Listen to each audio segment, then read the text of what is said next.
आज इस वीडियो में जानेंगे कि मखाना कैसे बनता है। मखाना बनने की पूरी जानकारी, मखाने की खेती से लेकर मखाना पूरा तैयार होने की हर प्रोसेस को इस वीडियो में दिखाने वाले हैं। तो चलिए वीडियो की शुरुआत करते हैं। आपको बता दें कि मखाने की खेती किसी खेत या जमीन पर नहीं की जाती, बल्कि मखाने की खेती तालाब में की जाती है। मखाने की बुवाई से पहले अक्टूबर नवंबर के महीने में तालाब से जलकुंभी और अन्य पदार्थों को निकाला जाता है और फिर दिसंबर से जनवरी तक कुछ इस तरह मखाने के बीजों की बुवाई की जाती है।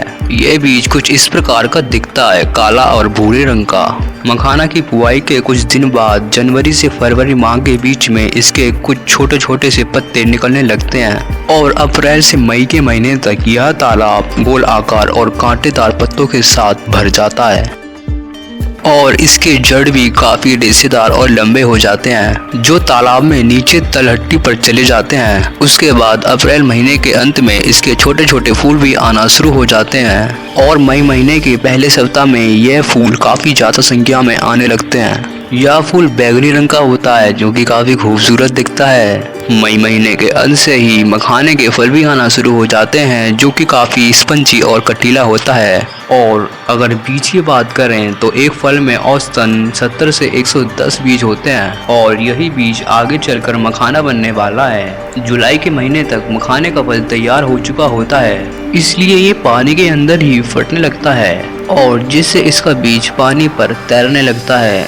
और इस बीज के चारों तरफ हल्का और गुलाबी कलर का कुछ इस तरह का कवर होता है। और जब इस बीज का कवर गलने के बाद सफेद हो जाता है तो यह बीज तालाब के अंदर उसकी तलहटी पर जमा होने लगते हैं और अगस्त से सितंबर माह में मखाने का पत्ता भी गलना शुरू हो जाता है, जिसके बाद तालाब से उन पत्तों की सफाई कर ली जाती है और मखाने का बीज जो तलहटी पर बैठ गया था उसे बाहर निकाला जाएगा।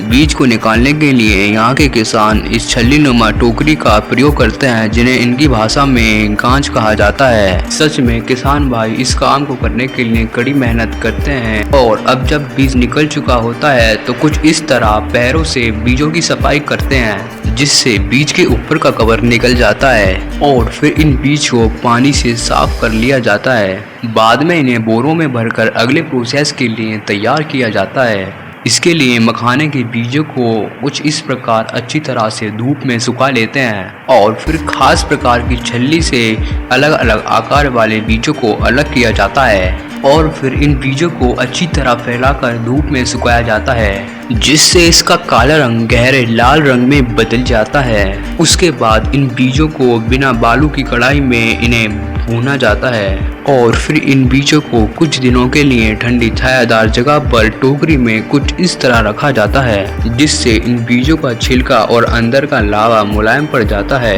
अब थोड़ा थोड़ा करके इन बीजों को कढ़ाई में भूना जाता है।